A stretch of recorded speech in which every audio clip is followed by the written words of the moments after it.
Hey guys, Dom here, back again with another Bethesda video. Now in today's video, I wanted to dive into the inner workings of Bethesda Game Studios as a company, and more importantly, how their relationship with parent company Zenimax Media and their recent greed is seemingly driving Bethesda Game Studios straight off a cliff, leading them into utter, heartbreaking failure. Now, before I start this video, this topic was first covered by a YouTuber called Luke Stevens and Juicehead, who both have made great videos on this subject, which I will leave down in the description below for you to check out. But I wanted to give my own little opinion, and there are a few new pieces of information I wanted to include within this conversation, which explains the drastic fall from grace Bethesda Game Studios have been going through the last couple of years. Now, just to add, this is a somewhat follow-up to my last video involving Todd Howard and how, because of the way Zenimax runs nowadays, Todd, in his own words, has been banned from coding or physically working on his own titles. Which, as a side note, I would just like to say a huge thank you for the support on that video. I really appreciate how passionate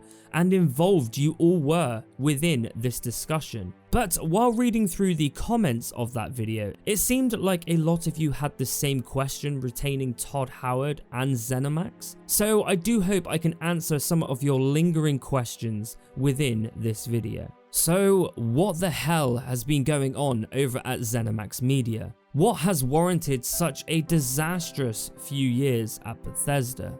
Well, a lot of people don't know this, but Zenimax Media are actually a privately owned company, unlike many other media conglomerates like EA, Ubisoft, or Blizzard, etc, etc. Those companies are publicly traded companies. Zenimax Media are privately owned by a select few investors, and of course CEO Robert Altman, a former banker. So no gaming background, but of course deals in the monetary side of Zenimax's finances. But the thing is, because Zenimax is privately owned, they have no chairman or higher ups to really deal with. So why have things changed so dramatically? Why have Bethesda focused so much on monetizing every aspect of their games? Well, it's again thanks to Zenimax Media and its business practices. Now, the way Zenimax runs is, while they are privately owned, they are owned by private investors or companies that invests hundreds of millions of dollars into Zenimax Media in hopes of a larger payout or subsequently owning a portion of the business. Such a company that Zenimax has dealt with these types of investments was a company by the name of Providence Equity. A company, for a lack of better description, pays into successful companies for a return or profit on that invested money.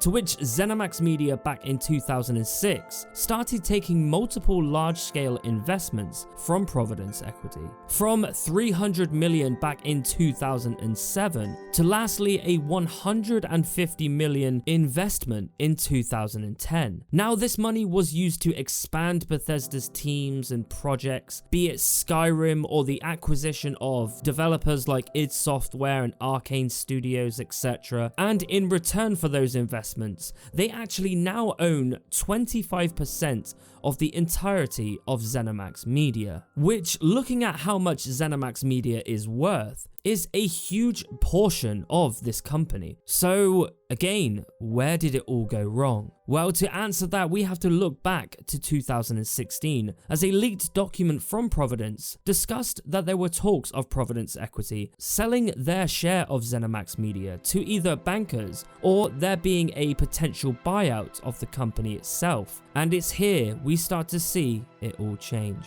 As now, Zenimax Media have been trying to make this company, this investment, more appealing to other investors. Now, the way things used to run was a company like Providence Equity would invest a bunch of money into Zenimax Media, and then the company would make their money back and more after a 3 to 4 year cycle when a game like Skyrim or Fallout 4 would release. Again, earning that investment back and so much more. Now, looking back at Fallout 4's release, Fallout 4 was especially a huge success for Zenimax and its private investors, earning over $750 million in its first 24 hours of release, breaking all world records, and garnered a bunch of game awards and a Lifetime Achievement Award for Todd Howard, which of course inevitably sold more copies as the years went by. Now, of course, if you are a company or an investor looking at Zenimax Media, you're probably looking at a sound investment,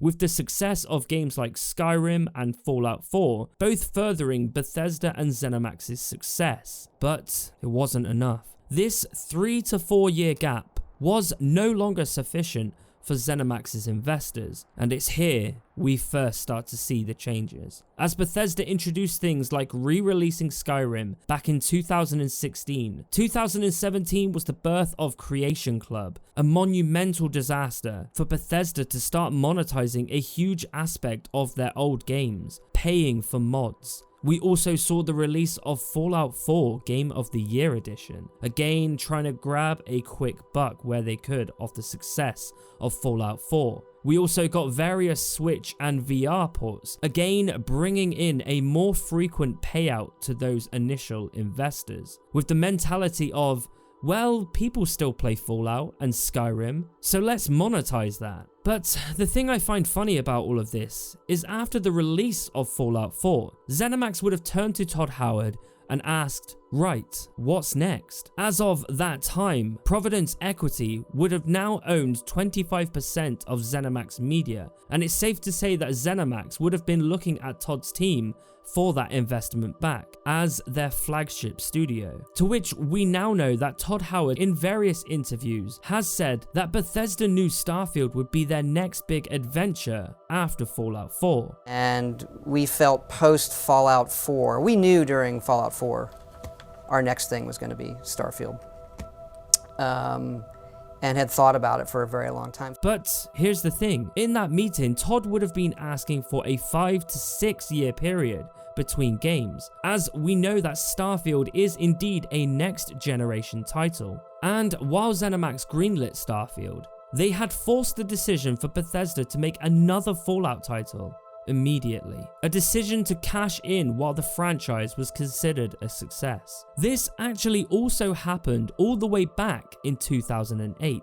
Once Fallout 3 had released, as Bethesda were gearing up to work on The Elder Scrolls V Skyrim, again a corporate decision was made to make a follow-up Fallout title immediately, which led to Bethesda handing off the license to Obsidian Entertainment while Bethesda worked on Skyrim. Again, a decision that was out of Bethesda's hands, but another Fallout had to be made regardless. So fast forward to 2016, and Zenimax Media have seemingly forced the decision to cash in on Fallout once again. Only this time Bethesda had to create this game all in-house in the span of about 2.5 years with a brand new studio, hundreds of people working under Bethesda who had never worked with Bethesda before, whilst BGS Maryland started work on Starfield as well as helping on Fallout 76. So of course, Zenimax opened up new Bethesda studios to work on this Fallout title and in turn create more projects to cash in on.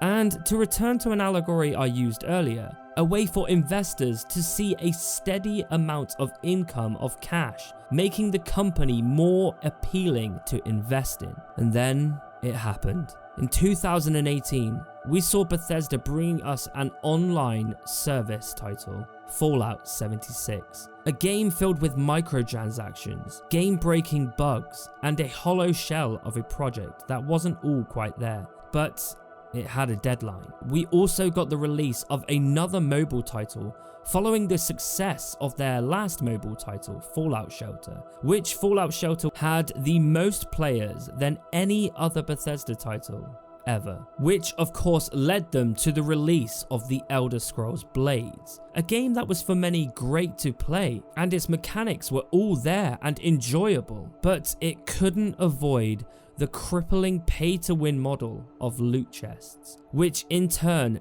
damaged the release of this game so severely, all due to monetary reasons. And now it's 2019 and we've had disaster over disaster regarding Fallout 76's Atomic Store and this brand new service Bethesda have included within Fallout 76, Fallout First. A service where the enjoyment of private worlds, a thing we normally experience in ways in older BGS titles, are now charging people £100 a year for this service. A service, by the way, if you were paying monthly at the price of $12.99, would work out to be a total of £155/$ per year.